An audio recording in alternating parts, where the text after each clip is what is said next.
Hi hello namaste welcome to Sakshi sports. This is Karthik Karva. ఈరోజు ఐపీఎల్లో 12th match జరగబోతోంది. Gujarat Titans versus Sunrisers Hyderabad match.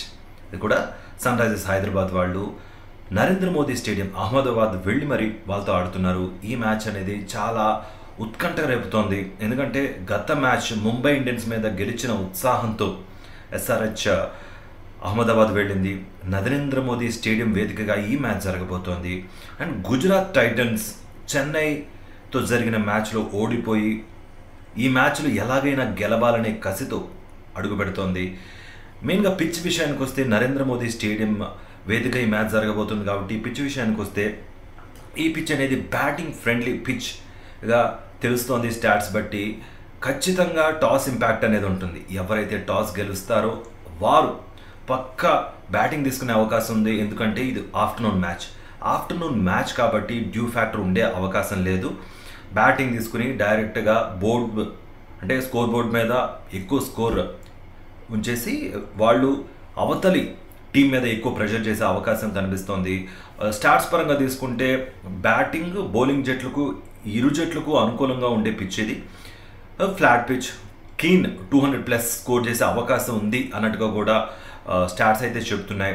మెయిన్గా SRH and జీటీకి సంబంధించిన విషయాలు కొన్ని పాజిటివ్స్ నెగిటివ్స్ తీసుకుందాం. గత మ్యాచ్లో తీసుకుంటే ఇరు జట్లు రెండు మ్యాచ్లు ఆడే. హైదరాబాద్ వచ్చేసరికి బ్యాటింగ్ పరంగా టాప్ నాచ్లో ఉంది. గుజరాత్ టైటన్స్ కూడా బ్యాటింగ్ పరంగా ఓకే, బట్ బౌలింగ్ పరంగా గుజరాత్ టైటన్స్ అండ్ ఎస్ఆర్హెచ్ కూడా కొంచెం బౌలింగ్ పరంగా ల్యాకింగ్ ఉందన్నమాట. వీడు ఈ రెండు మ్యాచ్ల్లో నేర్చుకున్న గుణపాఠాల నుంచి ఏమైనా నేర్చుకుని మార్పులు చేర్పులు చేస్తారా? ఈ మ్యాచ్లో చాలా మార్పులు చూసే అవకాశం ఉంది, ఇటు గుజరాత్లోను ఇటు ఎస్ఆర్హెచ్లోను.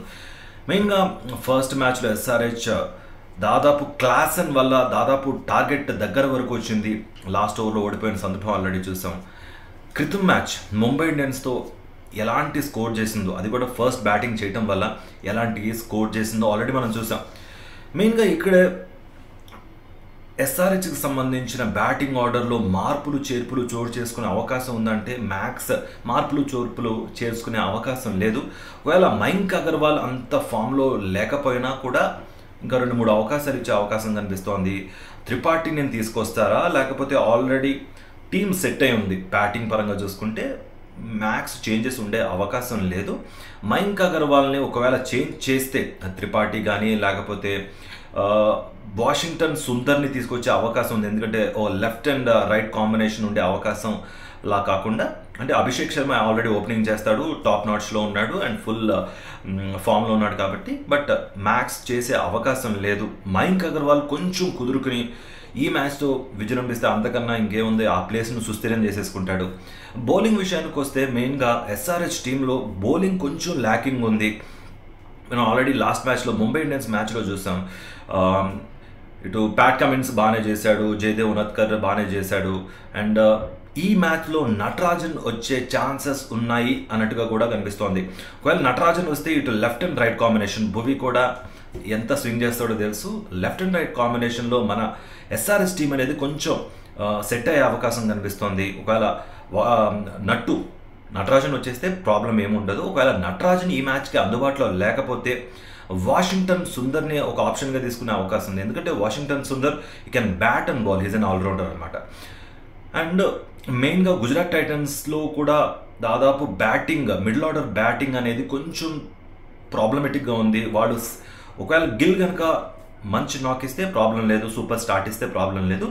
బట్ గిల్ తర్వాత ఇటు ఫినిషర్స్, ఇటు మిల్లర్ కానీ లేకపోతే రషీద్ ఖాన్ కానీ తివాతియా కానీ ఇక్కడి వరకు వచ్చేసరికి వీళ్ళు ఏంటంటే హిట్టర్ టైప్ అనమాట. వీళ్ళు హిట్టింగ్ చేసే అవకాశం ఉన్నప్పుడు హిట్ చేస్తారు, మిగతా టైం కొంచెం కన్సిస్టెంట్గా ఆడాలంటే కొంచెం తడబడే అవకాశం ఉంది. బట్ దీన్ని క్యాపిటలైజ్ చేసుకుంటూ మన స్పిన్ డిపార్ట్మెంట్, ఎస్ఆర్హెచ్లో స్పిన్ డిపార్ట్మెంట్ వాషింగ్టన్ సుందర్ని తీసుకొచ్చే అవకాశం కూడా ఒకటి కనిపిస్తోంది. మెయిన్గా ఈ పిచ్ అనేది డ్యూ ఫ్యాక్టర్ లేనందువల్ల స్పిన్నర్కి అనుకూలిస్తుందా లేదా అనేది తెలియదు. ఎందుకంటే ఫ్లాట్ పిచ్ కాబట్టి బాల్ స్లో అయితే ప్రాబ్లం లేదు, స్పిన్నర్ని కన్సిడర్ చేసే అవకాశం ఉంది. యాజ్ అన్ ఇంపాక్ట్ ప్లేయర్గా ఎవరిని తీసుకుంటారు అనేది కూడా అప్పుడు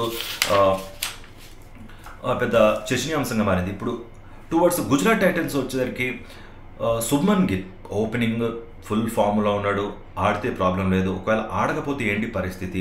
మిడిల్ ఆర్డర్లో సాయి సుదర్శన్ ముంబై ఇండియన్స్ మీద మంచి నాక్ ఇచ్చాడు, ప్లేయర్ ఆఫ్ ది మ్యాచ్ అయ్యాడు, ప్రాబ్లం లేదు. ఈ మ్యాచ్లో ఆడతాడా లేదా అన్నది తెలియాల్సి ఉంది, ఎందుకంటే మ్యాచ్ చూస్తాం కాబట్టి. ఆ తర్వాత కొంచెం విజయ్ శంకర్ అన్కన్సిస్టెంట్గా ఉన్నాడు, ఎప్పటి నుంచో మనం చూస్తున్నదే. బట్ మిల్లర్ కానీ, రషీద్ కానీ, తివాతియా కానీ వీళ్ళు కొంచెం మిడిల్ ఆర్డర్లో కానీ యాజ్ అ ఫినిషర్గా కీలక రోల్ ప్లే చేసే అవకాశం ఉంది.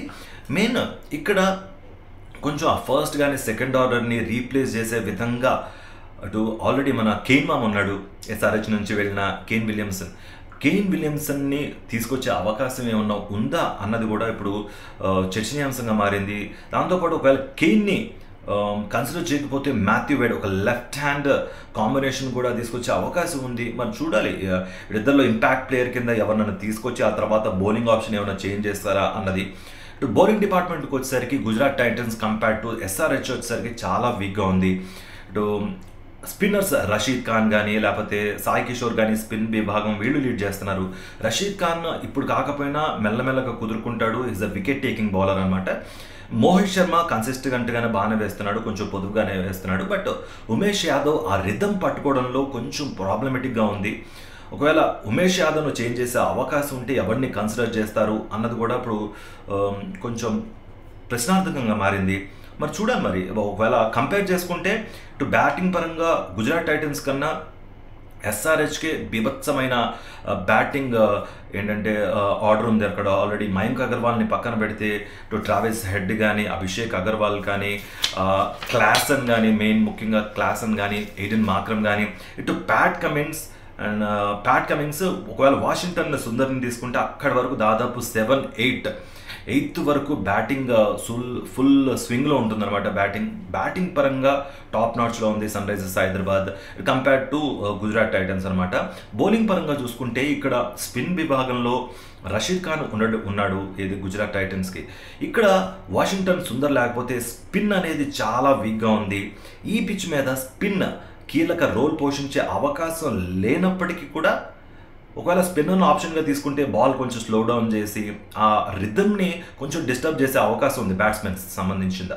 ఓకే, దాని పరంగా తీసుకుని ఏమన్నా స్పిన్ చేంజెస్ ఏమన్నా తీసుకొస్తారా?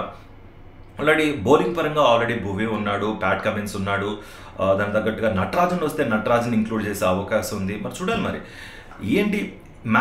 ఆఫ్టర్నూన్ మ్యాచ్ పక్కా టాస్ గెలిచిన టీమే బ్యాటింగ్ తీసుకునే అవకాశం ఉంది.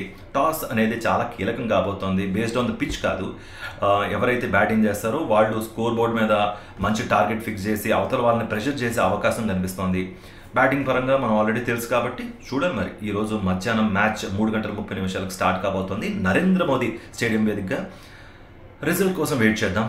తప్పకుండా ఎస్ఆర్హెచ్ ఫ్యాన్స్ అయితే ఎస్ఆర్హెచ్ఏ విన్ అవ్వాలని కోరుకుంటున్నారు. బట్ నరేంద్ర మోదీ స్టేడియంలో హోమ్ గ్రౌండ్ జీటీ కాబట్టి ఏమన్నా అంచనాలకు మించి రాణించి ఎస్ఆర్హెచ్ని మొత్తం పరిమితం ఏమైనా చేస్తుందా అన్నది వేచి చూడాలి.